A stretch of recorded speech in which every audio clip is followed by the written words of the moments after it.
저는 최근 시부모님과 그까짓 3천만 원 때문에 벌어진 전쟁에서 승리한 30대 여성입니다. 원래는 웃음 많고 유쾌한 시부모님 덕에 결혼 생활도 순탄할 줄 알았어요. 그런데 웬걸 그런 시부모님도 시짜더라고요. 시누이한테 저희 신혼집을 공짜로 주라는 헛소리를 하길래 딱 잘라 단호하게 거절하니까 그때부터 유치한 전쟁을 선포하시더라고요. 눈에는 눈, 이에는 이. 저도 정말 초유치 모드로 전환했고요. 약점까지 콕콕 찔러가며 맞불을 놨습니다. 결국 시부모님은 두 손 두 발 다 들고 저한테 쩔쩔매게 되었는데요. 이제는 저희라면 치를 떠세요. 무서워서요. 그때부터 제 결혼 생활도 펴졌는데요. 어떻게 일을 처리했냐고요? 이제부터 그 빵 터지고 고소한 한판 승부를 들려드릴게요. 남편과는 제가 에스테틱 샵을 운영하던 시절 단골 손님 소개로 처음 만나게 되었어요. 유명 레스토랑에서 일하는 요리사였는데 밝고 유쾌한 성격 덕분에 금세 가까워졌죠. 그 사람 정말 재밌어요. 자기야, 내가 문제 하나 낼게. 일주일은 7일이잖아. 근데 나한테는 6일밖에 없어. 왜 그럴까? 월요일은 자기가 쉬는 날이라서? 그래서 일하는 날만 주 6일이라 그런 거야? 아니, 자기 보고 싶어서 목 빠져서 주 6일이야. 아, 뭐야. 자기도 참 정말 웃겨.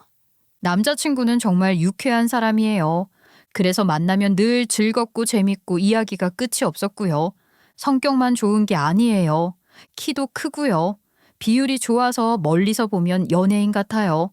게다가 일도 잘하고 저한테도 잘하고 돈까지 잘 버니 완전 1등 신랑감이죠. 저희가 사귄 지 2년이 되어 갔을 때 저희도 30이 넘었고요. 그때 아빠가 결혼 얘기를 꺼내셨어요. 저희 아빠는 평사원으로 시작해 대기업 부장까지 오른 입지전적인 분인데 퇴직을 앞두고 계셨거든요. 아빠는 당신이 현직에 있을 때 제가 결혼하는 게 좋겠다면서 결혼을 서둘렀으면 하셨어요. 그 말이 잘 전해져서 저희 결혼을 하게 됐습니다. 그래서 먼저 남자친구가 저희 집에 인사를 왔고 아빠와 엄마는 그 자리에서 마음에 들어 하셨어요. 이제 시댁에 인사드릴 차례였는데요. 날짜 잡기가 쉽지 않았어요. 예비 시어머님이 아파트 부녀회 회원이신데 아파트 일 때문에 바쁘시더라고요. 그날은 예정되어 있는 부녀회 회식이라 안 돼. 그 다음 주는 봉사활동 가야 되는데 어쩌지? 가까스로 예비 시어머님 일정을 맞췄더니 이번에는 예비 시아버님 차례였습니다. 시아버님은 아파트 동대표인데 일정이 또 만만치 않더라고요. 그날은 동대표 회의가 있어서 안 되는데 그 다음 주는 공사 감독하러 가야 해서 안 되고. 이렇게 서로의 스케줄을 피하다 보니 인사 날짜 하나 잡는데도 꽤 시간이 걸렸습니다. 그래도 잘 조율해서 인사를 드리러 갔는데요. 남편에게 누나는 있는데 그날은 오지 않았지만 예비 시댁에서 저도 극진한 대접을 받았어요. 가자마자 펼쳐진 진수성찬에 저 온다고 한껏 멋을 내신 예비 시부모님의 차림에도 정말 큰 감동을 받았습니다. 그동안 날짜 잡는 게 정말 힘들었던 게요. 다 이유가 있었어요. 속으로 봉사활동이니 하루쯤은 빠져도 되지 않을까 싶었는데요. 예비 시어머님은 부녀회 회장 자리를 노리는 열혈 회원이시고요. 예비 시아버님은 갈비집 사장이자 아파트 동대표로 활동 중이신데요. 다음 목표는 입주자 대표회 회장님이세요. 그러니 그런 자리에 빠질 수가 없던 거죠. 두 분 다 그런 직함을 좋아하시더라고요. 그날은 분위기가 아주 좋았어요. 시아버님은 말씀하실 때마다 내가 동대표라서 말인데로 시작하시는데 그 말 뒤에는 꼭 농담이 따라 붙었죠. 또 그날 예비 며느리가 인사 왔다는 걸 핑계로 술을 많이 드셨는데요. 그 상황이 아주 웃겼어요. 동대표자니 언제 이렇게 비었어? 내가 벌써 마셨네. 아이 참, 너가 한 잔 따라줄래? 무슨 동대표야. 차기 입주자 대표 회장이지. 2년 뒤에는 당신이 회장 되는 거야. 자, 회장님 받으시오. 역시 동대표 챙기는 건 역시 마누라밖에 없네. 아이 가득 따라. 나 약한 사람 아니니까. 어머, 이 사람이 마누라라고 하지 마. 교양 없게. 차기 부녀 회장님이라 그래야지. 아이고 맞다. 당신 차기 부녀회장님이지. 자, 차기 부녀회장님도 한 잔 받으셔야지. 받으시오. 그 해에는 전에 입주자 대표회 회장이 연임을 해서 선거가 없었는데요. 향후 선거를 생각하면서 두 분이 주거니 받거니 하면서 얼마나 재밌게 말씀하시던지요. 특히 자기 직함을 얼마나 자랑스러워 하시는지 저는 옆에서 웃음 참느라 혼났어요. 사람 좋아하고 명예에 약한 성격 덕분에 인사 자리는 그야말로 화기애애했어요. 그렇게 인사는 잘 드렸는데요. 결혼 허락을 받고 며칠 뒤에 예비 시부모님이 저희 둘을 다시 보자고 하셨어요. 왜 그런가 했더니 예비 시부모님이 운영하시던 갈비집을 남편한테 파시겠다는 거예요. 예비 시어머님은 부녀회 일이 훨씬 많아져서 가게랑 병행하기가 힘들 거라고 하셨고요. 예비 시아버님도 어머님도 아파트 일이 많아서 갈비집을 운영하기는 어려울 거라고 하시더라고요. 사실 그것보다 두 분이 갈비집 하면서 정말 고생을 많이 하셔서 몸이 성하질 않으셨더라고요. 예비 시아버님은 하루 종일 서 계신 시간이 많아서 무릎에 인공관절까지 박으셨고 예비 시어머님은 50견이 오셨고요. 체력이 안 되시는 거죠. 그래도 두 분은 갈비집 없어도 오피스텔 여러 채 세를 주고 계셔서 넉넉히 생활하실 수 있는 분들이세요. 남은 인생은 하고 싶은 일하며 살고 싶다면서 갈비집을 시세보다 훨씬 싸게 남자친구한테 넘기시겠다고 하신 겁니다. 남자친구 위로 누나가 있지만 누나의 남편은 사업을 하고 있고요. 누나한테 먼저 말을 했었지만 요리사인 동생한테 더 잘 어울릴 것 같다고 하며 마다했다고 해요. 두 분이 저희를 불러놓고 이런 얘기를 하신 이유는 저희가 곧 결혼을 할 거니 결혼 전에 큰돈이 오가는 일이니 미리 상의하는 게 좋겠다고 하신 거였어요. 이야기를 듣는데 이렇게 개념이 있으신 분들이 또 있나 싶더라고요. 공짜로 못 줘서 미안하지만 대신 권리금을 안 받으시겠다는 거예요. 그걸 결혼자금으로 중어라고 생각하라고 하신 거죠. 그것만으로도 얼마나 감사한 일인지요. 남자친구는 며칠 동안 진지하게 고민하다가 인수하겠다고 결정을 내렸고요. 시부모님이 세금 같은 복잡한 부분들도 전부 깔끔하게 정리해 주시고 남자친구는 결국 갈비집을 인수하게 됐습니다. 남자친구는 양식 요리사였지만 갈비 양념을 기가 막히게 잘 재워서 손님이 더 늘고 가게는 날마다 잘 됐어요. 예비 시부모님도 우리가 할 때보다 사람들이 더 많네 하시면서 아주 흐뭇해 하셨죠. 남자친구는 가게 매매 절차 마무리하고 인수인계 받고 메뉴 손보고 거기에 결혼 준비까지 겹치니 눈코 뜰 새 없이 바빴어요. 그래도 날 잡고 스드메 고르는 건 틈틈이 시간을 내서 했는데 문제는 집이었어요. 이건 발품을 팔아도 답이 없더라고요. 서울 집값 비싸잖아요. 해결점이 안 보였어요. 그런데 그때 아빠가 제안을 하셨어요. 너네 신혼집 구하는 게 힘들다며. 그러지 말고 이 집 어떠냐. 아빠 엄마 곧 이사 가잖아. 너네한테 싸게 넘길게. 저희 부모님은 경기도에 신축 아파트 분양권을 사놓으셨고 곧 이사할 예정이셨어요. 기존에 살던 오래된 복도식 30평대 아파트 팔고 가야 하는데 그 집을 저희 보고 사라는 거죠. 아, 맞다. 아빠, 가족끼리 거래하면 싸게 넘길 수 있지? 여기 집값이면 비싸지도 않고 좋은데. 사실 부모님이 사시는 아파트는 서울 가격이라고는 생각도 안 들 만큼 저렴했어요.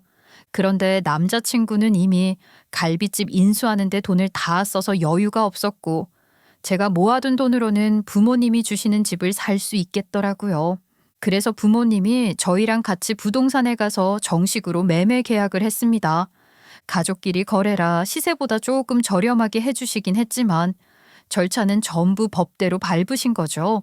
세금이 꽤 나가긴 했지만 그래도 모든 걸 깔끔하게 처리했고 집을 예쁘게 리모델링해서 결혼 후 그 집을 신혼집으로 쓰게 됐습니다. 결혼도 무사히 잘 치렀고요. 그 후 아빠는 정년퇴직을 하셨어요. 저는 그대로 에스테틱을 운영하며 지냈고 남편은 갈비집을 맡아 열심히 운영했죠. 별다른 문제도 없었어요. 시부모님 성격도 좋으셔서 저 스트레스 받게 하는 행동이나 말은 전혀 안 하셨고 하나뿐인 시누이도 자기 생활 알아서 잘 하더라고요. 저희 부모님은 두 분이서 산행도 다니시고 배드민턴 클럽에도 가입하셔서 여유롭게 지내고 계셨어요. 아빠는 이제 삶이 좀 무료하다 하셨지만 그 빈 마음을 운동으로 채우고 계셨죠. 아무래도 평생 일을 하시던 분이라 일 안 하는 게 오히려 더 힘드신 모양이었어요. 문제는 저희가 결혼 2년 차가 되어갈 무렵에 저희 아빠한테 좋은 일이 생기면서 일어나게 됩니다. 어느 날 아빠한테 전화가 왔어요. 우리 딸 잘 지내지? 아빠가 지방 회사에서 임원직 제안을 받아서 내려가게 됐다. 그래서 말인데 아빠 집을 너네가 살래? 신축에 인테리어도 다 돼 있고 역도 들어선다니까 값도 오를 거야. 그냥 주고 싶지만 우리도 지방에 집을 마련해야 하고 너네한테 그냥 살라고 하면 1가구 2주택 규제로 대출이 막히니까 팔 수밖에 없네. 게다가 여기 위치가 너네 가게랑 박사방 가게랑도 더 가깝잖아. 어떠냐? 그렇게 남편이랑 상의한 끝에 저희는 그 신축 아파트를 매입하기로 했습니다. 그러면 저희가 살고 있는 신혼집은 비게 되잖아요. 안 그래도 팔려고 했는데 그 얘기를 들으신 시어머님이 불쑥 저희 에스테틱으로 찾아오셨어요. 너네 이사 간다며? 그럼 지금 살고 있는 그 집 팔 거지? 그러면은 그거는 우리 큰딸 줘라. 네? 형님이요? 왜요? 갑자기? 형님도 집에서 잘 살고 계시잖아요. 더 좋은 데에 사시잖아요. 신우이는 저희보다 먼저 결혼해서 애 낳고 강남에서 잘 살고 있었거든요. 걔네 집 전세야. 이번에 계약 만료돼서 이사 가야 하는데 거기가 우리 사위 회사랑도 훨씬 가깝고 학군도 더 좋고 걔네가 살기 딱이더라. 혹시 시어머니 의도가 그런 게 아닌데 제가 잘못 알아들었나 싶어서 다시 여쭤봤어요. 그냥 달라는 말씀은 아니시죠? 적당한 가격은 치르실 거죠? 어머 얘 가족끼리 무슨 돈을 받아. 그리고 나도 너네한테 할 만큼 했잖니. 너네한테 가게 팔 때 권리금도 안 받았어? 그것만 생각해도 그 집값하고도 남지. 그러니까 그냥 줘. 너네 돈도 잘 벌잖아. 가족끼리 서로 돕고 사는 거야. 어머님, 무슨 말씀이세요? 재료 아끼지 않고 만드는 탓에 남는 돈도 없어요. 그리고 저희도 안 돼요. 예산에 맞춰서 대출까지 받아서 거저 줄 수는 없어요. 그래? 대출을 받았어? 알았어. 일단은 부동산에 내놓지 말고 있어봐라. 내가 우리 큰애랑 얘기하고 올게. 시어머님이 그렇게 가시고 저는 설마 하는 생각이 더 컸어요. 그냥 한번 해본 말이지 진짜로 집을 그냥 달라는 건 아니겠지 싶었죠. 저희 시어머님이 얼마나 개념 있으신 분인지 아시잖아요. 결혼하고 나서 단 한 번도 돈 문제로 제 속을 긁으신 적이 없고요. 오히려 저희에게 마트에서 장 봐서 보내주시기도 하고요. 남편 가게 바쁘면 두 팔 걷어붙이고 도와주기도 하시고요. 가게 공사할 게 있으면 그냥 아버님 돈으로 해주시기도 했어요. 저희에게 더 해주셨으면 해주셨지 뺏어가려는 분은 아니시거든요. 남편 가게 매매할 때도 솔직히 세금 줄일 수 있는 편법이야 많았는데 다 잦은 신고해서 전부 내신 분이세요. 티끌 하나라도 나쁜 짓 안 하려고 하시는 분이시죠. 그런 분이 설마 저희 신혼집을 그냥 달라고 하시겠어요? 설마요. 그냥 저한테 해본 소리겠죠. 장난이겠죠. 그렇게 생각하며 저는 별일 아니겠거니 하고 있었는데요. 며칠 뒤 시누이에게서 전화가 왔어요. 시어머님이랑 얘기를 하신 건지 첫 마디부터 집 얘기를 꺼내더라고요. 올케, 그 집 아직 안 내놨지? 혹시 전세로 내놓을 거야? 아니면 팔 거야? 저희는 팔고 가야 해요. 예산을 그렇게 짜서 어쩔 수가 없거든요. 형님, 정말 사실 생각 있으세요?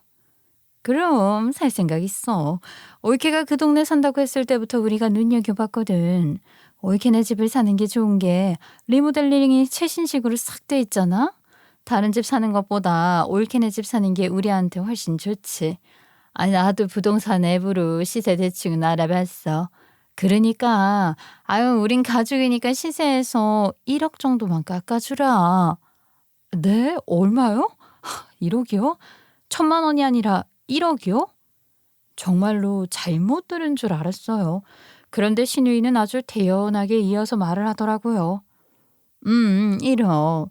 원래 가족끼리 거래하면 좀 다운 거래하잖아. 그 정도는 깎아줄만 하지 않아? 아유, 올케도 나한테 팔면 복비 안 들고 집 언제 팔릴지 마음고생 안 해도 되고 집 보러 오는 사람들 일일이 응대 안 해도 되고 아우 그런 거 다 생각하면 1억은 비싼 거 아니야. 저는 진짜 어이가 없었어요. 아니 어떻게 1억을 깎으라는 건지 너무 염치 없는 거 아닌가요? 형님, 저는 아는 사이라 1,000만 원 정도는 생각했어요. 근데 1억은 좀 무리예요. 저희도 사정이 있어서요. 대출을 딱 맞게 받아서 1억은 절대 안 되겠는데요. 예, 너네 가게도 잘 된다는데 그까지 1억 가지고 그러네? 아유, 저희 돈 없어요. 형님 매출은 많은데 순이익이 적어요. 오죽하면 대출 받고 가겠냐고요. 형님, 아무튼 1억은 무리예요. 그래? 그러면 뭐 나도 생각 좀 해볼게. 근데 올케, 이거 2번 없는 기회야. 잘 생각해. 집 보여주는 거 그거 힘든 일이야. 마음고생도 얼마나 하는데. 아 일단은 알았어. 나도 생각해 볼 테니까 올케도 생각 좀 해봐. 그럼 끊을게. 저 떠보는 건가요? 무슨 집값에서 1억을 깎아요. 너무 황당해서 순간 말이 안 나오는 거예요. 신우이 전화를 끊고 나서 저 혼자 씩씩거리고 있었는데요. 이번엔 시어머님께서 전화를 하셨어요. 목소리부터 단도직입적이었죠. 신우이한테 집을 싸게 팔라고 종용하시더라고요. 아는 사이끼리는 원래 돕는 거다. 베풀면 복이 돌아온다고. 알겠니? 사람은 살아가면서 주고받는 거야. 네가 이번에 좀 양보해주면 얘네도 너네 어려울 때 돕겠지. 그게 다 네 덕으로 쌓이는 거다. 그러더니 갑자기 본격적인 설교 모드로 들어가시더라고요. 복이라는 게 그냥 오는 게 아니야. 이렇게 가족끼리 어려울 때 도와주고 사정 봐주고 하는 게 결국 너한테 다 돌아오는 거지. 나도 시집 와서 시누이 챙겨주고 시동생 챙겨주고 그런 거 다 해줬으니까 지금까지 내가 복 받지 않니. 자기 부녀회장 자리도 노리면서 말이다. 그러니까 네가 아직 어려서 잘 모르는 거지만 나중에 나이 들어보면 안다. 그러니까 좀 베풀어라. 정말 끝도 없이 베풀어라. 베풀어라. 그래야 복이 온다만 반복하시는데 너무 듣기 싫어서 잠시 전화기에서 귀를 떼고 있었어요. 안 듣는 게 제 정신건강에 좋겠더라고요. 그래도 할 말은 해야죠. 어머님, 아휴, 무슨 1억이 애 이름도 아니고 절대 안 돼요. 그렇게 팔면 저희가 이사 갈 집에 못 들어가요. 너네 다른 대출 더 받으면 되잖아. 요즘 그 은행도 다 알아서 해주고 이율도 괜찮다던데 뭐가 문제야. 조금만 더 빌리면 형님 사정 봐줄 수 있잖니. 가족끼리 이런 걸로 빡빡하게 굴면 보기 안 좋다. 안 그래? 어머님, 형님이 돈이 없다고 하셨어요? 없으면 형님이 대출 받으시라고 하세요. 왜 저희한테만 이러세요? 아주버님도 사업 잘 되시잖아요. 아주버님한테 더 힘쓰시라고 하세요, 그럼. 그게 말처럼 쉬웠으면 내가 너한테 이런 말도 안 하지. 아유 알았어 매정한 것. 끊는다. 그날은 정말 속이 부글부글 끓어서 더는 참을 수가 없었어요. 시어머니랑 시누이 얘기를 듣는 순간 확실히 선을 그어야 한다는 생각이 들었죠. 그래서 남편한테 단단히 못을 박았어요. 그 집 부동산에 내놓을 거고 절대 그 가격 아니면 못 팔아. 제대로 값 쳐달라고 하든지 아니면 넘보지 말라고 전해. 알았어? 알았어. 아유 미안해. 괜히 우리 엄마랑 누나 때문에 당신하고 싸우게 만드네. 내가 잘 정리할 테니까 그만 화 풀어. 응? 저는 남편을 믿었어요. 평소에도 저를 먼저 생각해주고 결정적인 순간마다 제 편이 되어줬거든요. 이번에도 역시나 남편이 직접 나서서 시부모님과 얘기를 하니 그 뒤로는 거짓말처럼 조용해졌습니다. 그 순간 역시 내 사람은 나를 지켜주는구나 하는 든든함이 밀려왔죠. 그리고 저는 바로 부동산에 집을 내놓았어요. 시누이한테 불러준 가격보다 1,000만 원을 더 얹어서요. 솔직히 시누이가 사든 다른 사람이 사든 제가 손해보면서 팔 생각은 없었거든요. 그런데 막상 내놓고 보니 이상하게도 집이 생각보다 잘 나가지 않는 겁니다.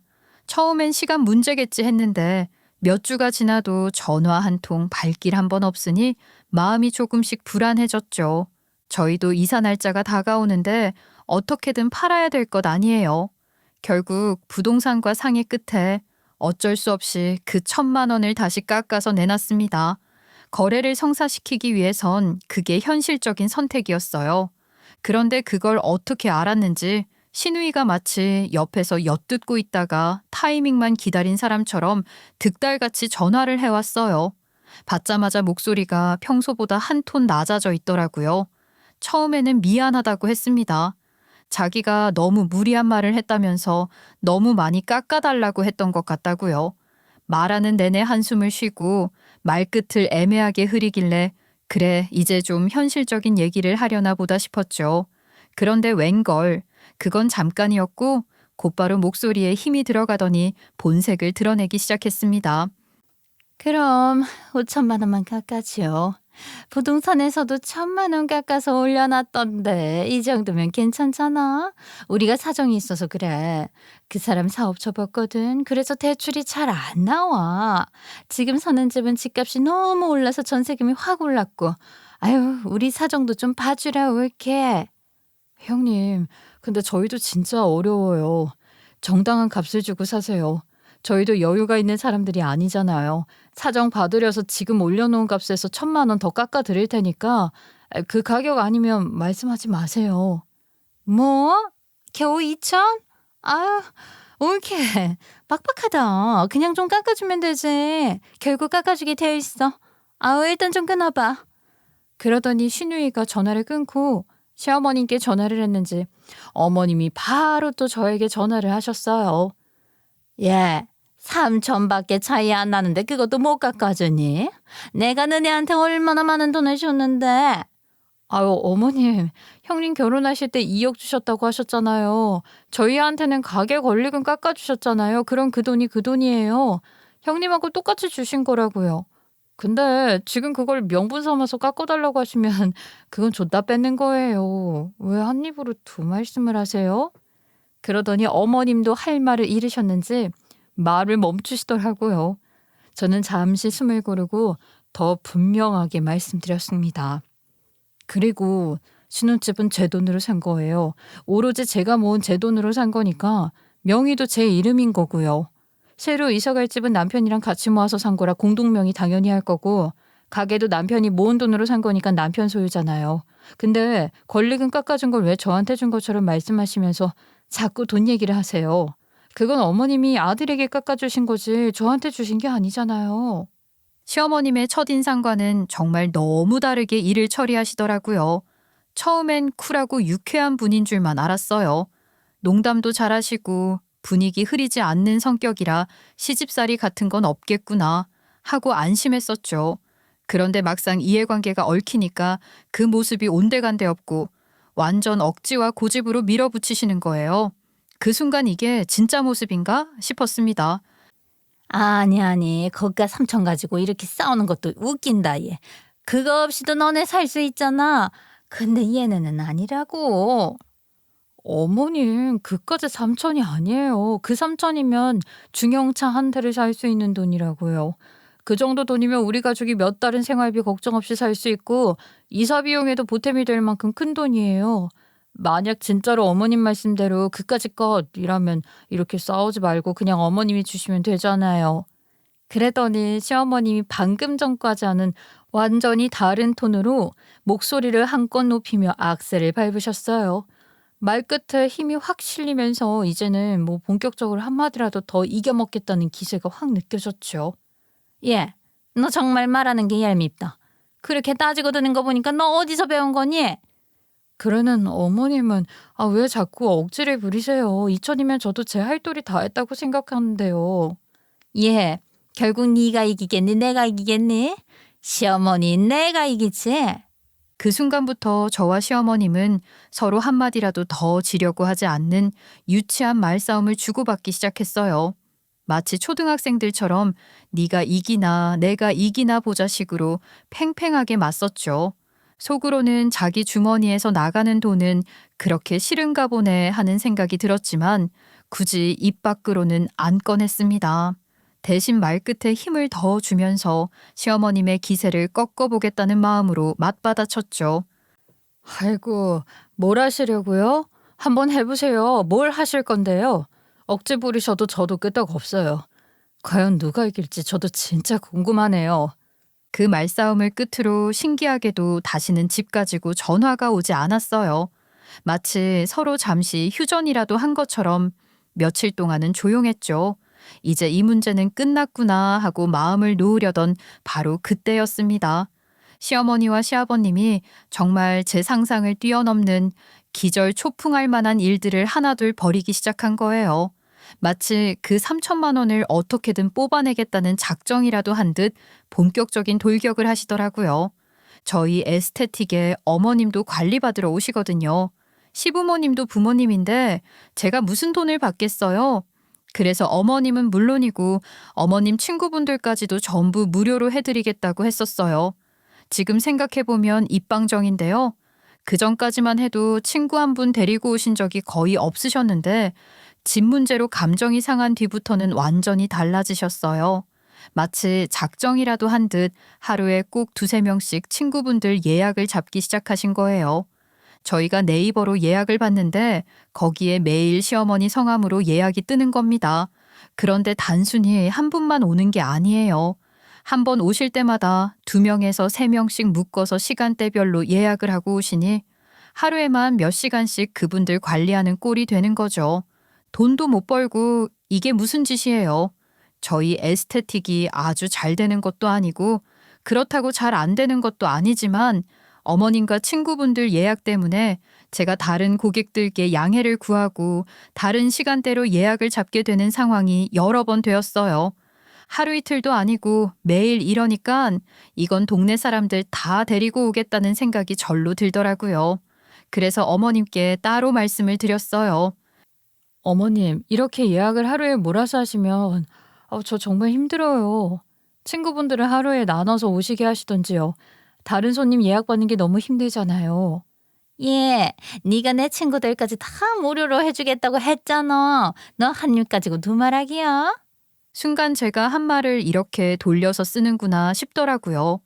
예전에 제가 시어머님께 한 입 가지고 두 말씀하지 말라고 했던 걸 이번엔 시어머님이 그대로 저한테 쓰시는 거예요.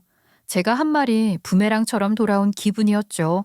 그런데 말이죠. 제가 여기서 강하게 나가면 어머님은 틀림없이 그럼 3천만 원 깎아달라고 연결하실 게 뻔했어요. 그게 너무 훤히 보여서 그냥 속으로만 답이 없다고 하고 말았어요. 그리고 아버님은요, 이번엔 저희 남편 가게로 가셨더라고요. 조기 축구에 회식을 한다면서 그날 아버님이 그날은 당신이 쏘겠다고 하면서 멤버들을 잔뜩 데리고 오신 거예요. 문제는 남편도 가게를 인수할 때 입방정을 떨었다는 거예요. 권리금 깎아준 게 너무 고마워서 부모님은 물론이고 부모님 친구분들도 다 공짜로 드린다고 말해버린 거예요.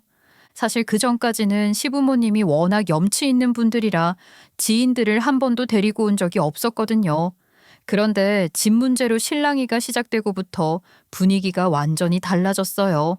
아버님이 거의 날마다 축구회며 동네 친구며 다 데리고 오신 거예요. 그야말로 가족 할인을 넘어서 빌붙어서 뜯어먹기 대작전을 벌이는 것 같더라고요. 남편도 하도 어이가 없었는지 가게에서 회식이 끝나고 나서 아버님께 여쭤봤대요. 그랬더니 뭐라는 줄 아세요? 내가 아빠한테 요즘 왜 이렇게 친구분들 데리고 오시냐고 물었거든. 아이, 그랬더니 뭐라고 하시는 줄 알아? 또 집 얘기 꺼내셨지? 어머님도 요즘은 대놓고 말은 안 하시지만 그것 때문인 거 뻔하지 뭐. 그게 아니라 아빠가 그러시더라. 우리가 3천만 원을 베풀던지 아니면 부모님이 우리한테서 그만큼 다 뜯어갈 거라고 하시는 거야. 순간 머리가 띵 하더라고요. 어이가 없어서 말이 안 나왔어요. 왜 자꾸 3천만 원을 저희한테 감당하라고 하는 건지요. 그렇게 해서 저희와 시부모님의 관계는 집 한 채를 두고 시작된 유치하고도 질긴 전쟁터로 변해버렸어요. 그런데 말입니다. 저희 시부모님이 은근히 독하고 집요한 면이 있거든요. 이번 일도 그냥 넘어갈 분들이 아니라는 게 확 느껴졌어요. 진짜 3천만 원어치 어떻게든 저희한테서 빼내겠다는 기세랄까요. 왜냐하면 아버님이 그 아파트 동대표 자리에 오르기까지 무려 3번이나 도전하셨다고 해요. 그 아파트는 동대표 하려는 사람이 많아서 경쟁이 치열하대요. 그래서 번번이 떨어졌지만 결국 포기 안 하고 자리 잡으신 분이에요. 어머님도 차기 부녀회장이 되겠다며 수년 전부터 동네 행사, 부녀회 모임, 심지어 현재 부녀회장님 생일까지 빠짐없이 챙겨오신 분이고요. 한번 마음먹은 건 기필코 해내는 성격, 그건 제가 인정합니다. 그래서 저도 이건 그냥 버티면 안 되겠다 싶더라고요. 일단 이 사건을 풀어야지 안 그러면 저희 쪽박 차게 될 것 같더라고요. 그래서 조심스럽지만 단호하게 어머님께 말씀드렸어요. 어머님, 이제 어머님 예약은 안 받으려고요. 저희 샵 운영이 너무 힘들어요. 앞으로는 한 달에 2번만 오세요. 그때는 친구들 데리고 오셔도 뭐라 안 할게요. 그랬더니 어머님이 곧바로 목소리를 높이셨어요. 예, 너 지금 나한테 뭐라고 했어? 한 입 가지고 두 말하는 건 너도 하네. 그럼 너도 우리 딸한테 돈 좀 깎아줘야지. 걔네 돈이 없다니까. 또 그 소리 정말 이를 악물고 저를 공격하는 게 느껴졌어요. 집 문제를 포기하긴커녕 아예 모든 상황을 그 3천만 원으로 연결시키고 계셨던 거죠. 더 이상 할 말이 없어서 일단 전화를 끊었어요. 괜히 전화했다가 기분만 잡쳤는데요. 아무 소득이 없이 전화를 끊자 남편도 이 사실을 알고 넋이 나갔다더라고요.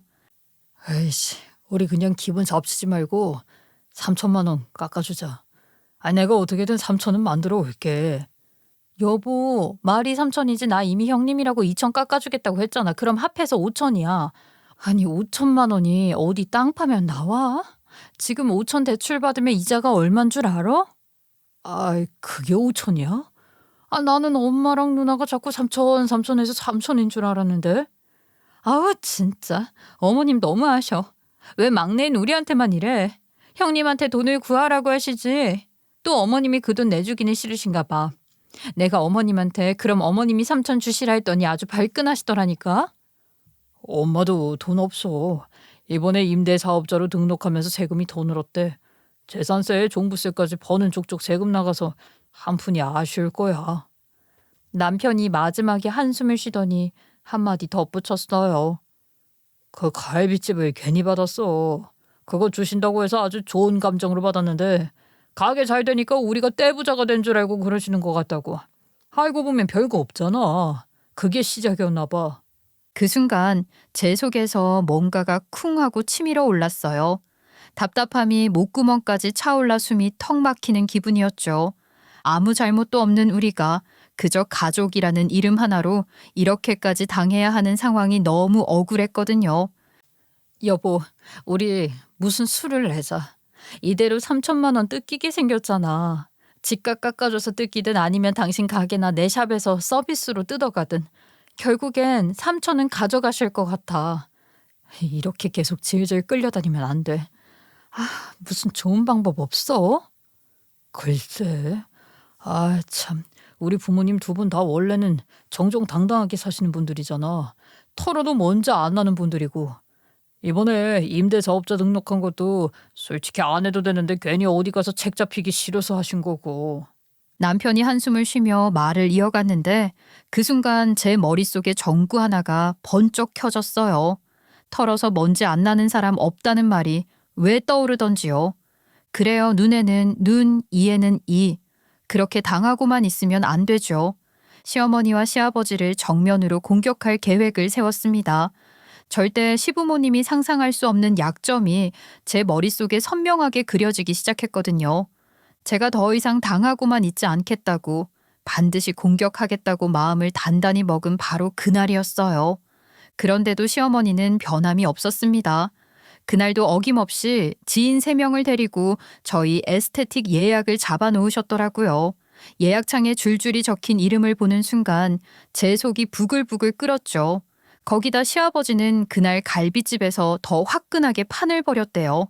그냥 친구 몇 명이 아니라 노인정 사람들을 통째로 데리고 와서 회식을 연 거예요. 그것도 오늘은 내가 쏜다를 외치며요. 그날까지는 참았고요. 그날 밤 저도 남편도 더 이상 이대로는 안 되겠다 싶었죠. 그래서 시부모님을 만났습니다. 어머님, 아버님, 그동안 저한테 관리받은 것과 이 사람 가게에서 아버님이 회식하신 게 토탈 500만 원 정도가 되는데요. 이제 그만해 주세요. 아들내 왜 뜯어먹는 거 이제 그만해. 아, 왜 누나네 사정을 우리가 다 감당해야 해. 내가 지금까지 500만 원 정도는 부모님께 그래 효도 한 셈 칠게. 그러니까 이제 멈춰줘. 지금 멈추면 이 일 없는 일로 할게. 그러자 시어머니와 시아버지는 아주 황당해 하시더라고요. 그리고 시어머님이 눈을 부릅뜨며 쏘아붙였어요. 치라라고 자빠졌네. 예, 나도 빈정상에서 시작한 일이지만 이왕 시작한 거 끝장을 봐야겠다. 그럼 우리가 더 이상 니네 가게 안 가면 네 누나한테 3천만 원 깎아줄 거야? 엄마, 3천이 아니라 5천이지. 그건 절대 못 해준다니까. 이 사람이 말한 대로 딱 2천만 원까지만 해줄 거야. 그 이상은 안 돼. 어머님, 2천도 큰 돈이에요. 저희 진짜 여유 없다니까요. 저희가 뭐 대출까지 받아가면서 형님네 도와야겠어요? 옆에서 듣고만 계시던 시아버지도 다 듣고 계시다가 말씀을 거들었습니다. 그럼 됐어. 걔네는 지금 영혼까지 끌어모아서 너네 집 산다는 거야. 같은 형제끼리 그 정도는 받을 수 있는 거 아니냐? 아이, 그러면 누나 보고 다른 집 사라고 해. 왜 우리 집 고집고집해서 분란을 만드는 건데? 형편껏 더 싼 집 찾아서 사면 되잖아. 매정한 건 네 누나가 너 잘할 때 얼마나 잘해줬냐 이거사. 너도 네 와이프처럼 그렇게 말해야겠어? 아유, 됐어. 내일 봐. 내일도 내 친구들 다 데리고 갈 거니까. 그 순간 대화가 완전히 벽에 부딪혔다는 걸 느꼈습니다. 서로 한 발짝도 물러설 생각이 없었고 이 싸움은 잠잠해지기는커녕 더 커질 기세였죠. 솔직히 저는 지금도 이해가 안 갑니다.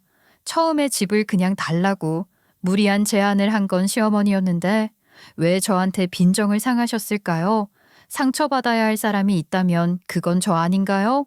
크게 일을 벌여놓고 단 한마디 대꾸했다고 저희를 몰아붙이는데 정말 억울하더라고요. 그 말 한마디에 기분이 상했다면 상해도 제가 상해야지요. 저는 끝까지 예의를 지키며 말했는데 시어머니는 줄곧 저를 하대하고 몰아붙이셨잖아요. 이미 판은 벌어졌고 저희 사정도 충분히 설명드렸으며 이제 그만하자고 정중하게 말씀까지 드렸는데도 시부모님의 태도는 전혀 달라지지 않았습니다.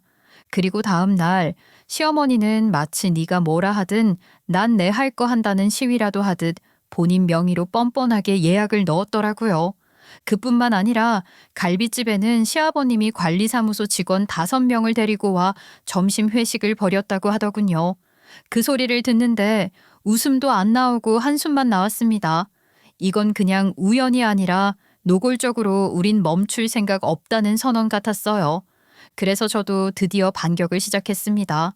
그날도 어머님 피부 관리를 해드리던 중이었는데 일부러 손을 멈추고 잠시만요 하고는 휴대폰을 꺼내 전화를 걸었죠.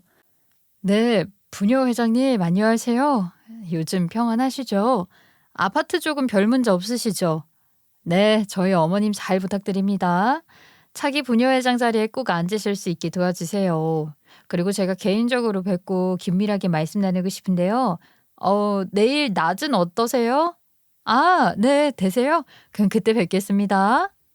통화를 끊자마자 어머님의 표정이 막 굳더니 눈이 휘둥그레졌어요. 너무 놀라셨는지 침대에서 벌떡 일어나시더라고요.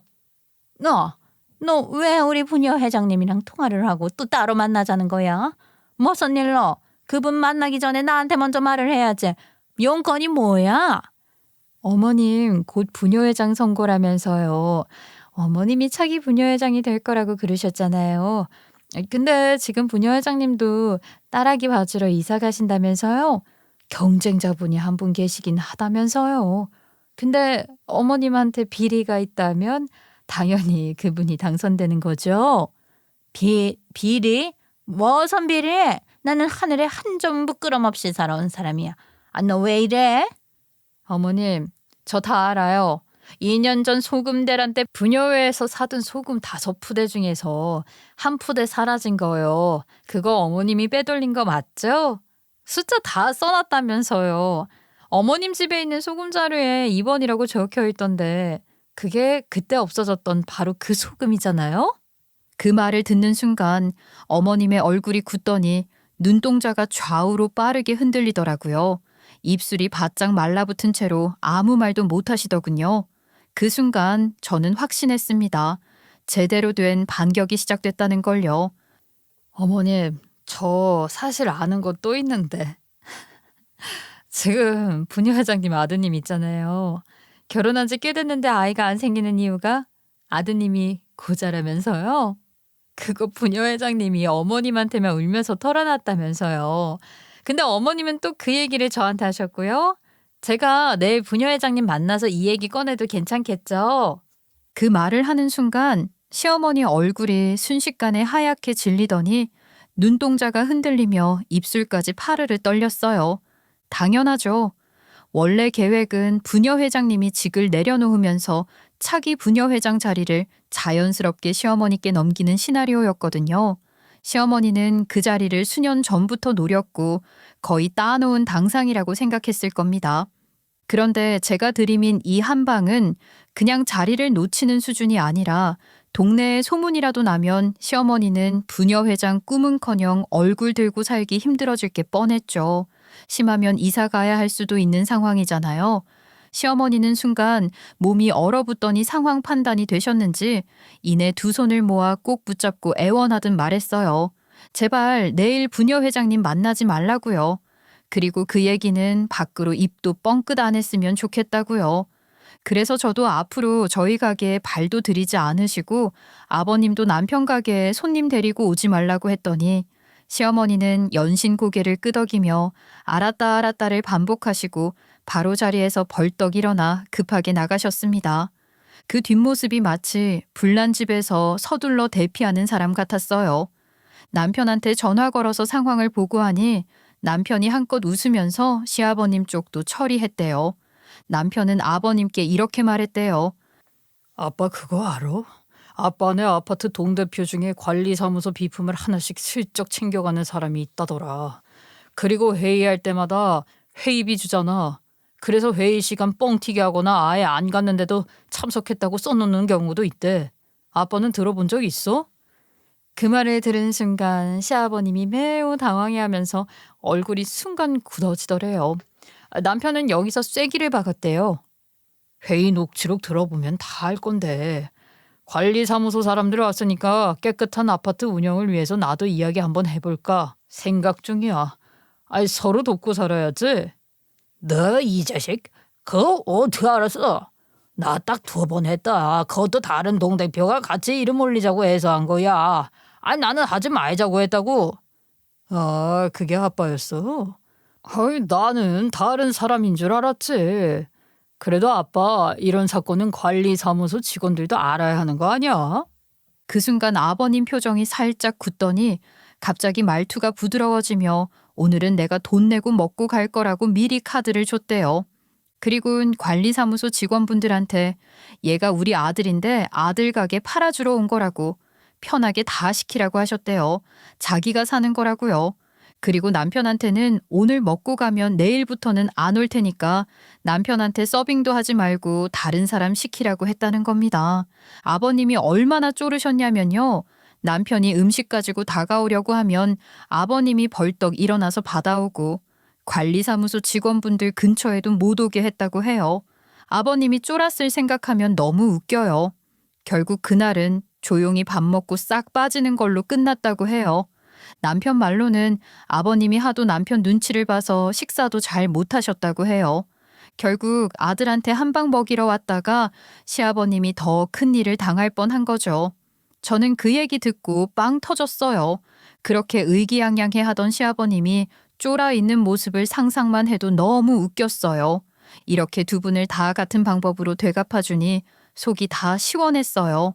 너무 꼬숩더라고요. 그리고 신우이한테 그날 밤 바로 전화가 왔어요. 집 사겠다고요. 심지어 제값 주고 사겠다네요. 제가 깎아주겠다고 했던 2천도 깎지 말래요. 그냥 제값 준다고 부동산에 가서 계약서 쓰자고 하더라고요. 저야 땡큐죠.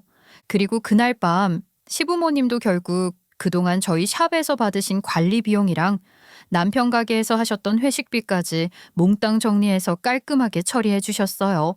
그동안 500도 작은 돈이 아니지만요. 그래도 이 돈은 그냥 저희가 감수하려고 했거든요. 그런데 정산해 주시니깐 저도 속이 다 시원하더라고요. 마치 제 억울함이 조금은 풀리는 기분이었어요. 시부모님이 그 돈을 주시면서 저한테는 부녀 회장님 절대 만나지 마라고 하셨고, 시아버지는 남편에게 관리사무소 직원들 근처에도 얼씬대지 말라고 하셨대요. 남편은 알았다고 대답했지만 저는 이미 부녀 회장님과 약속을 잡아둔 상태라 나이 어린 제가 먼저 약속을 깨는 건 예의가 아니라고 생각했어요. 그래서 그대로 만나러 갔어요. 정중하게 차 한 잔 대접하며 저는 웃으며 말을 이어갔습니다. 부녀 회장님 이제 그만두신다고 들었어요. 저희 어머님이 그동안 잘해주셨다고 정말 감사해 하시더라고요. 그동안 고생 많으셨고 또 어머님 밀어주셔서 감사드려요. 다 내려놓고 선거 잘 끝나면 결과가 어떻든 저희 샵에 오셔서 마사지도 받으세요. 애기들도 예쁜 할머니 좋아하거든요. 그리고 부녀회 분들이랑 같이 갈비집 가서 식사도 하세요. 다 대접할게요. 부녀 회장님은 인자한 미소를 지으시면서 제 말에 온화하게 답하셨어요. 아유, 우리 정 여사님은 며느리 자랑을 그르게 하더니 이렇게 직접 인사까지 받으니 기분이 좋네요. 내가 바빠서 샵이랑 갈비집은 못 가겠지만 중저강 아파트에 놀러 올게요. 그때 어머님이랑 같이 차 한잔 해요. 부녀 회장님과 인사를 나누고 기분 좋게 헤어졌는데 부녀 회장님이 저와 헤어지고 바로 시어머니께 전화를 하셨나 봐요. 그걸 알곤 바로 저에게 전화를 하셨죠. 그리고 저한테 앞으로는 저희 근처에도 안 갈 테니 저희도 시부모님 주위 사람들과는 엮이지 말아달라고 제발 부탁한다며 간절하게 말씀하시더라고요. 목소리에 경계와 불안이 그대로 묻어 있었어요. 그래서 알았다고 하고 전화를 끊었습니다. 그럴 만도요. 저야 예의 지키고 인사드린 자리였지만 시어머니 입장에서는 마음이 덜컥 내려앉는 사건이었을 거예요. 이제는 확실히 아실 거예요. 저를 건드리면 어떤 일이든 해내는 사람이라는 걸요. 얼마 뒤 부녀회장 선거 결과가 나왔는데요. 결국 저희 시어머니가 당선되셨습니다. 그리고 입주자 대표회 회장 선거에서도 시아버지가 당선되셨고요. 두 분 모두 그토록 원하던 자리를 차지하게 되셨어요. 그 소식을 들으니 예전 같았으면 그래도 축하드려야 하나? 하는 마음이 들었는데요. 이내 웃음이 나왔어요. 저와 제 남편이 축하드린다고 가면 또 얼마나 불안해 하실까요? 그냥 전화로만 축하한다고 말씀드렸는데요. 아니나 다를까 절대 축하해주러 집에 찾아오지 말라고 신신당부하시더라고요. 그래서 알았다고 했어요. 그리고 동네에서는 부녀 회장과 회장이 한 집안에서 나왔다고 하면서 여기저기서 축하한다는 인사와 함께 동네 잔치를 하자는 얘기가 오갔습니다. 그런데 말이죠. 그 잔치 장소가 웃겼어요. 상식적으로 생각하면 저희 남편 가게에서 해도 되는 일이잖아요. 회식도 종종 하고 공간도 충분하니까요. 게다가 아들 가게이고 아파트랑 가까운데 축하 파티 장소로 딱이죠. 굳이 다른 가게를 빌려서 하겠다더라고요. 아마도 저희 눈치가 보였던 모양이에요. 저희 가게에서 잔치를 했다가 저희가 무슨 말이라도 할까봐 피하려는 거겠죠. 그 경계심이 그대로 느껴졌는데 그 모습이 어찌나 우습던지요. 이제 완전히 저희를 조심해야 할 대상으로 보는구나 싶었어요. 그렇게까지 신경을 곤두세우고 경계하는 모습이 오히려 제겐 통쾌하게 느껴졌습니다. 제가 그 얘기를 저희 부모님께 전했더니 두 분이 완전 배꼽 잡고 웃으셨어요. 아주 통쾌해 하시면서요. 이제는 네 시부모가 너무 무서워서 감히 못 건드리겠다. 아유, 완전 전세 역전이네. 아, 엄마 그러게 말이야. 나도 일이 이렇게까지 될 줄 몰랐는데 아주 대박이야. 너무 웃겨. 특히 저희 엄마는 제가 상황을 잘 풀어간 것에 대해 많이 흡족해 하셨어요. 엄마가 지방으로 내려가 사시면서 저를 자주 보지 못하고 또 직접 챙겨주지도 못하니 늘 마음 한켠이 무거우셨대요. 그런데 이번에 제가 혼자서 시부모님과의 이런 기싸움과 어려운 상황을 깔끔하게 정리한 걸 보시더니 이제 엄마가 보살펴주지 않아도 저 스스로 인생을 잘 살아갈 것 같아서 마음이 놓이면서도 섭섭하다고 하더라고요. 아무래도 외동딸이라 더 그러신 것 같아요. 그 말이 뭉클했어요. 저는 그저 제 억울함을 풀고 제 가정을 지키기 위해 발버둥친 건데 엄마 눈에는 그게 제 인생을 스스로 헤쳐나가는 단단한 모습으로 보였나 봅니다. 그 순간 깨달았어요. 부모에게 진짜 효도는 비싼 선물을 사드리는 것도 자주 찾아뵙는 것도 물론 중요하지만 결국 제 삶을 잘 일구어내고 꿋꿋하게 서 있는 모습을 보여드리는 거라는 걸요. 제가 제 인생을 잘 사는 게 엄마에게 드릴 수 있는 가장 큰 효도가 되었습니다. 시누이는 결국 저희 집을 사서 지금 아주 잘 살고 있어요. 처음에는 아파트가 조금 낡았고 복도식이라서 불편할 것 같았는데요. 막상 살아보니 생각보다 훨씬 만족하시더라고요. 주변 환경이 워낙 괜찮거든요. 집에서 걸어서 5분 거리에 초등학교가 있고 조금만 더 가면 중학교와 고등학교까지 이어져 있어서 아이들 통하기 정말 편해요. 게다가 학군이 이 지역에서 손꼽히게 좋아서 아이 교육에 신경 쓰는 부모라면 누구나 탐낼 만한 입지죠. 학원가도 집 근처 대로변에 쫙 몰려 있어서 아이가 방과 후에 바로 이동하기에도 안전하고 편리하고요. 생활 편의시설도 잘 갖춰져 있어요. 주변에 상가들이 많아서 사기는 좋고요. 바로 코앞에 있어서 마트도 있고 시장도 걸어서 10분이면 갈 수 있는 거리이고요. 게다가 야채랑 과일 파는 노점상도 있는데 거기가 진짜 싸거든요. 싱싱한 식재료 싸게 구하기도 좋아요. 지하철역도 걸어서 10분 남짓이라 대중교통 이용도 편하고요. 출퇴근이나 외출할 때 차가 없어도 전혀 불편하지 않은 위치예요. 시누이가 예전에 강남에서 살았는데 그쪽은 화려하고 세련된 만큼 생활비 부담도 크고 사람 사는 분위기가 좀 각박하다고 하더라고요. 그런데 이 동네로 이사 오고 나니 공원도 가깝고 사람들도 정 많고 생활이 훨씬 여유로워져서 좋대요. 특히 아이들이 뛰어놀 수 있는 공간이 많아서 그게 제일 만족스럽다고 하더라고요. 저도 그 말을 들으니 괜히 기분이 좋았어요. 결국 저희 집을 두고 벌였던 그 긴 싸움이 이렇게 서로의 만족으로 끝난 셈이니까요. 시누이는 아이 키우기 좋은 집을 얻었고 저는 제 집값을 온전히 받았고 그 과정에서 제 자존심도 지켰으니까요. 그리고 나중에서야 알게 된 사실인데요. 시누이가 결국 제 집을 살 때 제가 한 푼도 깎아주지 않았잖아요. 그때 5천만 원이 부족했던 걸 시어머니가 채워주셨더라고요. 처음엔 정말 돈이 없다고 한 게 말뿐은 아니었구나 싶었어요. 그동안의 태도 때문에 솔직히 못 믿었던 것도 사실인데 결국은 시누이를 위해 시부모님이 그렇게까지 해주신 걸 보니 시누이 사정은 알겠지만 시부모님도 해줄 수 있는 능력이 되는데 왜 저희한테 그랬는지 아직도 이해가 되진 않습니다. 아무튼 이번 일을 겪으면서 정말 크게 깨달은 게 있어요. 상대가 힘으로 밀어붙이면 나도 그에 맞설 수 있는 힘을 갖춰야 한다는 거죠. 그리고 감정에 휘둘리지 않고 차분하고 전략적으로 대응하면 판세를 완전히 뒤집을 수도 있다는 것도 배웠습니다. 꼭 싸움만이 해답은 아니에요. 고소하고 신고하고 그러지 않아도 전략적인 방법으로도 얼마든지 상황을 풀어낼 수 있고 그 과정에서 내 입지를 더 단단하게 만들 수도 있거든요. 여러분도 누군가가 부당하게 다가올 때 친한 사이라서 혹은 괜히 더 큰 싸움이 될까봐 하면서 무조건 참고 넘어가지 마세요. 경계선을 분명히 긋고 필요하다면 나를 지킬 방법을 찾아서 행동해야 합니다. 관계는 지킬 수 있으면 좋지만 나 자신을 지키는 게 그보다 훨씬 더 중요합니다. 제 이야기는 여기까지입니다. 끝까지 들어주셔서 감사합니다.